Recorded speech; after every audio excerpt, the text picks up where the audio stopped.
Hi everyone, Bernard here. I hope you're all staying safe and well, and welcome to the Citizen channel.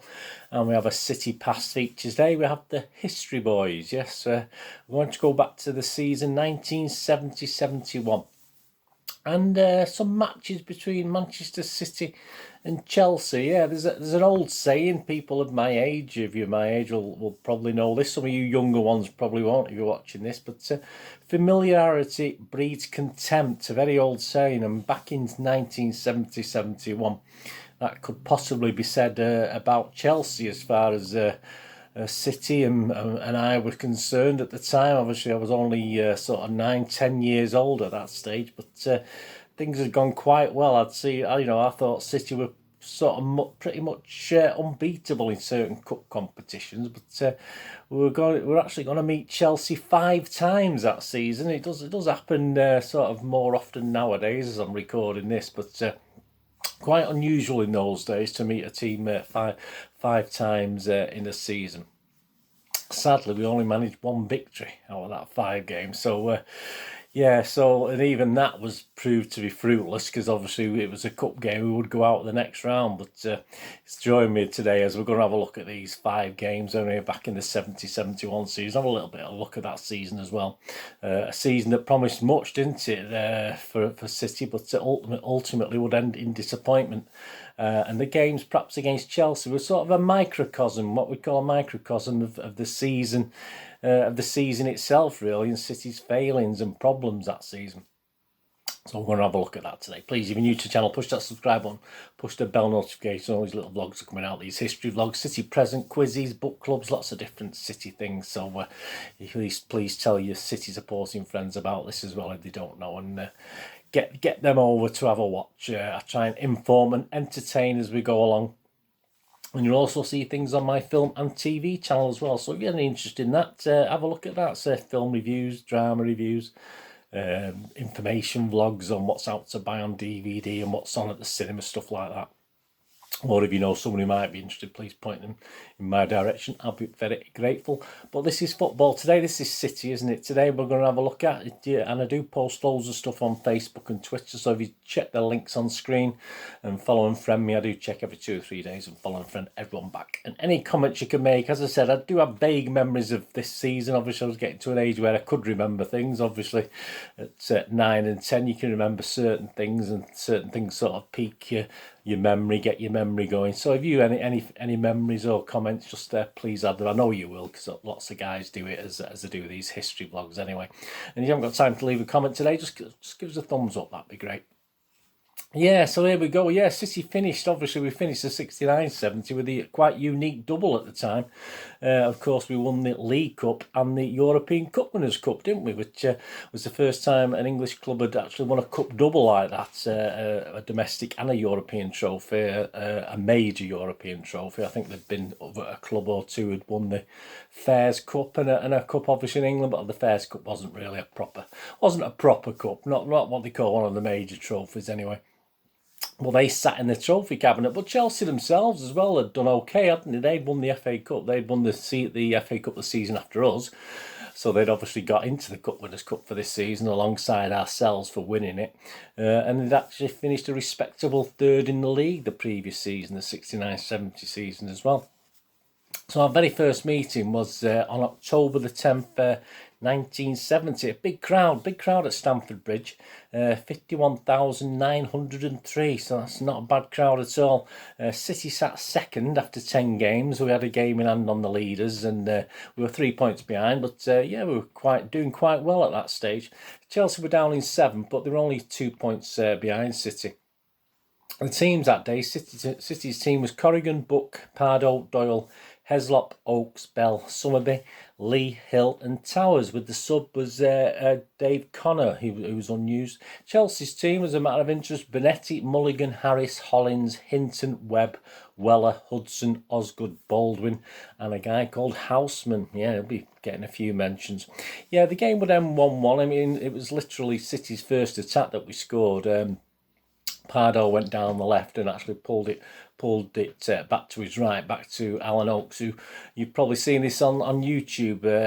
Alan Oakes crossed it to the far corner of the box, and Colin Bell first time volley right into the goal past Peter Bonetti, a superb goal. So as I said, it's been replayed many times over the years, but a fantastic. If you've not seen it, please get on YouTube and see that goal, a fantastic one.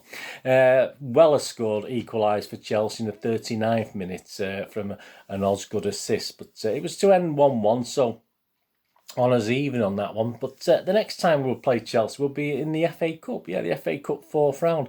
And of course, don't forget, Chelsea were the FA Cup holders at that time. And again, a quite impressive crowd at Stamford Bridge, 50,176. And the game took place on the 23rd of January 1971. It was awful, awful conditions, incredibly wet pitch. I mean, like many pitches in those days, Stamford Bridge suffered like a lot of the First Division pitches. It took a lot of stick. And they actually played in yellow that day, or gold, or they may have preferred to call it. But Chelsea in gold, and of course City were in the very familiar red and black stripes that we used to wear in those days away from home. But many expected FA Cup holders Chelsea to advance in this. They were the firm favourites, despite City doing okay in the league. Because we'd actually begun at that time by that. If you looked at the team from that first game, we'd actually started to have a few injuries by the end of January, and they started to mount up. So our team that day, for instance, was Corrigan, Buck, Mann at left back, Arthur Mann, Doyle, Booth, Oakes, Heslop, Bell, Sowerby, Bowyer. He's only a teenager, Ian Bowyer at the time. He was getting him. Derek Jeffries, another young player, was getting him, and actually Neil Young was the sub. Chelsea's team was pretty much the same as the earlier in the season. Bonetti, Boyle, Harris, Hollins, Hinton, Webb, Weller, Cook, Osgood and Hutchinson. Yeah, Ian Hutchinson, good player. And Dempsey was the sub who actually came on. And it was a 3-0 victory for City. Yeah, there's still highlights on YouTube there, quite about 5 or 6 minutes highlights, so that it's well worth a watch. It was a pretty drab first half, not too much happened in the first half, and it all happened in the second half. On 54 minutes, Colin Bell opened the scoring against a run of play. Chelsea had been mounting some real pressure on the City goal, and it was only early into the second half that Colin Bell actually placed it wide of the oncoming Bonetti to make it 1-0. Within a minute, he'd made it 2-0. Yeah, he'd from a Neil Young cross sort of beat everyone. The Chelsea player running in the middle of the goal sort of just let it go, didn't realise Colin Bell was on his shoulder, and he stole in at the back post to make it 2-0. Yeah, City sort of, although Chelsea had still carried on pressing, I said they were the favourites to win this. City made it 3-0 on 75 minutes with the teenager Ian Bowyer, who made sure of this outcome. With there was a save from Bonetti from a fantastic shot by Colin Bell, who was going for his hat-trick. It fell for Derek Jeffries, who sort of shot was blocked, and then obviously Ian Bowyer hit it home. I mean, a little bit fortunate. I think it virtually went straight through Bonetti, but he didn't manage to hold on to it. So obviously it was 3-0 and City into the 4th round. Unfortunately, yeah, we actually went out in the next round to Arsenal, so it was pointless. Although the commentators did say at the end of that game that it would take a good team to beat City that season, but Arsenal weren't a bad team, but we lost at home to Arsenal 2-1. So there you go. It was a victory, but obviously it ended quite fruitless for City at the end of the day. And then it was on to the first leg of the semi-final of the Cup Winners' Cup. Chelsea had defeated Bruges in the previous round. City had taken Gornik to a replay in Copenhagen. Yeah, Gornik had beat us 2-0 at their place. We beat them 2-0 at ours. And we'd had a replay in Copenhagen, which we won 3-1. So it set up an all-English Cup Winners' Cup semi-final. And the first game took place on the 14th of April 1971. Not quite as big a crowd, 45,955 at Stamford Bridge that night. So they were night games, so you always got a little bit less perhaps than a weekend game anyway. That was just the norm really at that time in those times. Chelsea would play in the gold or the yellow again as it was, and of course City would play in the familiar red and black. City that night, again, you can see from this, the sort of injuries were sort of beginning to sort of pile up a little bit. City had Corrigan, Buck, Connor, Towers, Booth, Donachie, Johnson, Hill, Lee, Young and Mann. Yeah, and we had the subs was Healy as a goalie sub. He'll come into it in a little while. Carter, Mellor, Heslop and Brennan all unused. You look at the Chelsea team, yeah, there's slight differences to what they'd had before, but still a sort of stronger team, if you like. Phillips, Boyle, Harris, Hollins, Dempsey, Droy, Hudson, Smethurst, Webb, Cook and Houseman, with Baldwin and Weller the subs.